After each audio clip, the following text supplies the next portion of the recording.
Begin. It's a global movement. The world focuses its attention here in Marrakesh, leading entrepreneurs to new doors of opportunity.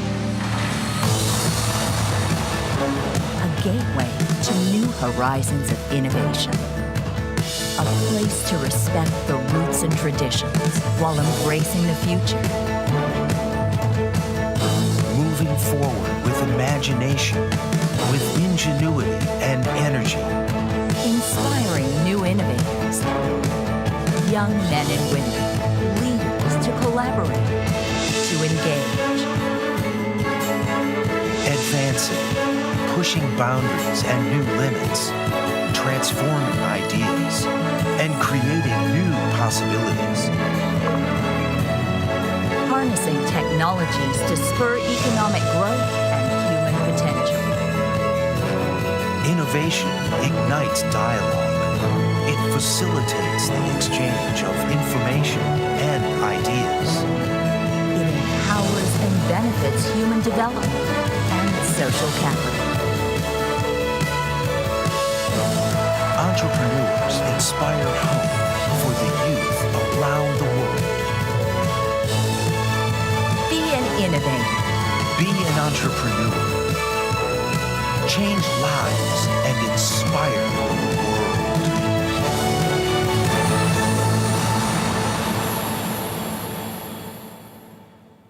Ladies and gentlemen, please welcome Director, Endeavor Insight, Rhett Morris.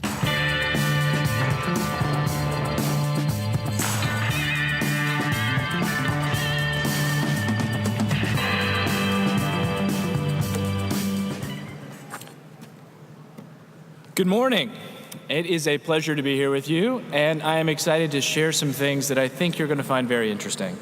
My name is Rhett Morris, and I am the director of Endeavor Insight. Endeavor Insight is the research arm of Endeavor, which is a global organization that I'd like to tell you a little bit about. At Endeavor, we work in more than 20 countries around the world to support what we call high-impact entrepreneurs.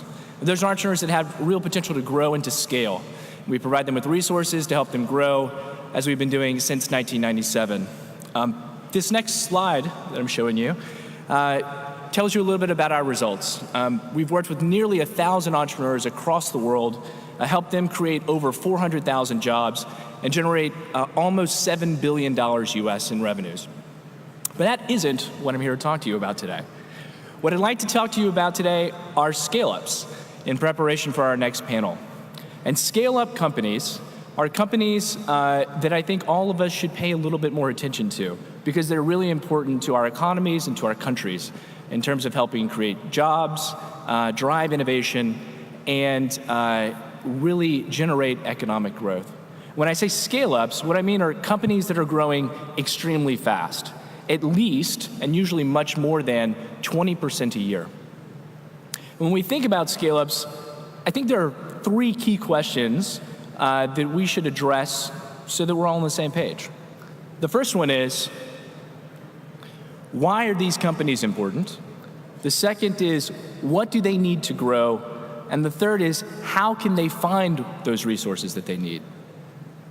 So our research team has looked at economic data from across the world for the last 4 or 5 years to truly understand the impact of these scale-up firms.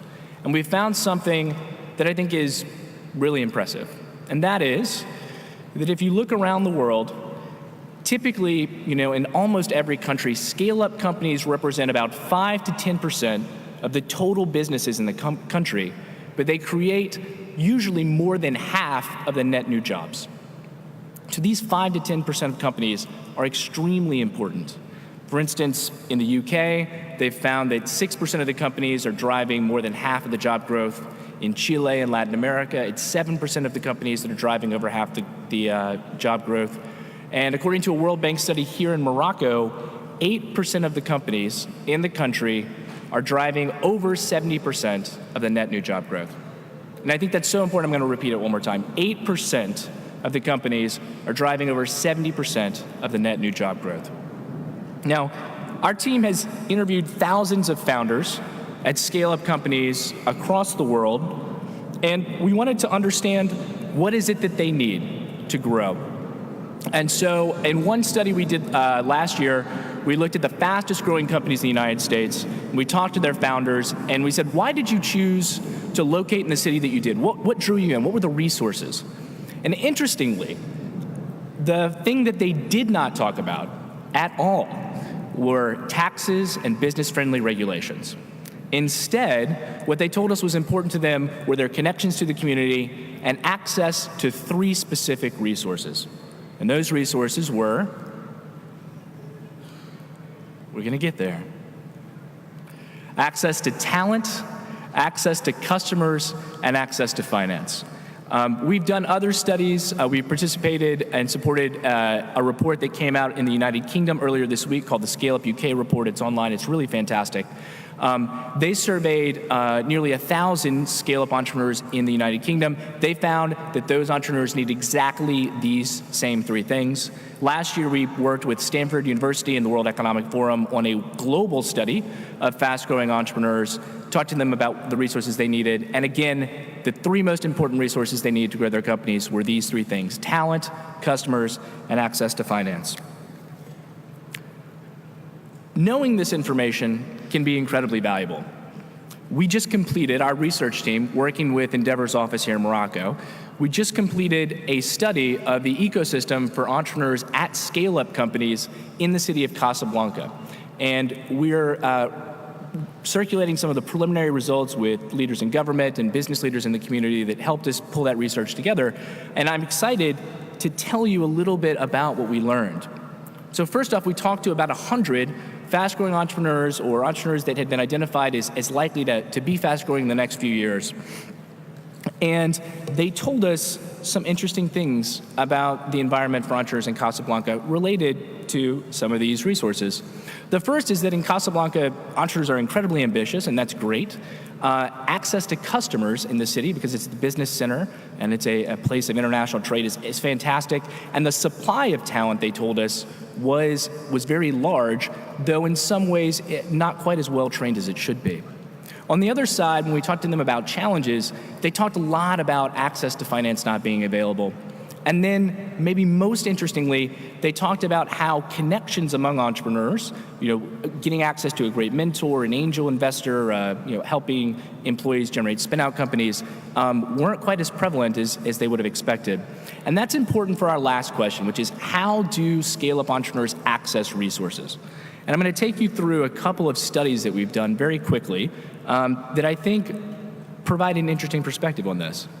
The first one is something we did in Buenos Aires in Argentina. The technology sector in Argentina is growing incredibly fast. They've had several companies go public in the United States. It generates over 10,000 jobs in the city, and it's the most important technology sector in Latin America.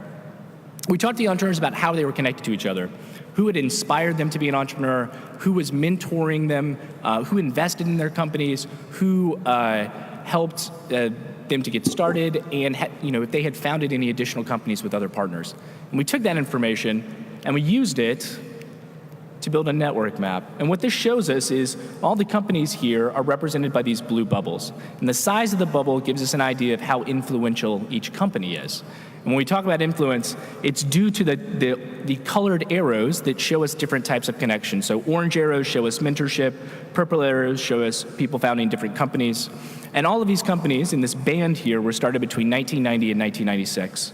And if we go forward in time, we can see that the network of companies in the sector continues to grow up to 1999. More connections are coming in. You can see green arrows at the top where entrepreneurs are angel investing in each other, pink arrows where they're inspiring each other. And if we go forward in time to 2011, you can see that the connections among these entrepreneurs are quite dense. And one thing that we saw that was interesting was, if you look at these 3 companies, they're the 3 most influential in this network.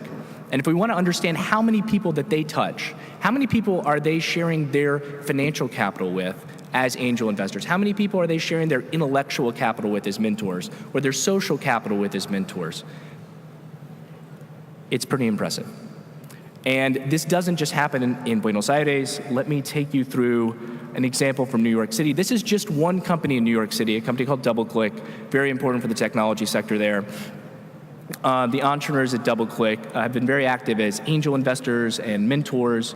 And you can see that if we look over time at their work, they have actually touched over 400 other companies in the city, providing those resources like talent, finance, access to customers by acting as mentors, by acting as angel investors, by inspiring others.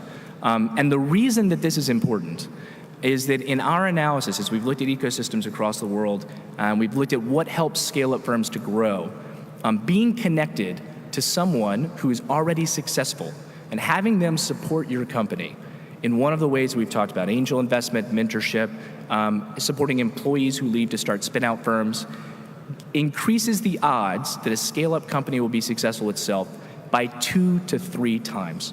And that's more than any other factor that we've been able to identify. So without any further ado, we're going to pass it over to some scale-up entrepreneurs who are going to talk about their experiences. But I'd just like to thank you for your time. It's been incredibly exciting to be with you here today and for the rest of this week. I would also like to say, if you'd like more information about the study that we did in Casablanca of the ecosystem for scale-up companies, please come talk to me or my colleague, Amin Azaz, who is the managing director of Endeavor here in Morocco. We'd love to share some of the results with you and discuss more about the project. So thanks again. Ladies and gentlemen, please welcome presenter BBC Newsday in Uganda, Alan Kasuja.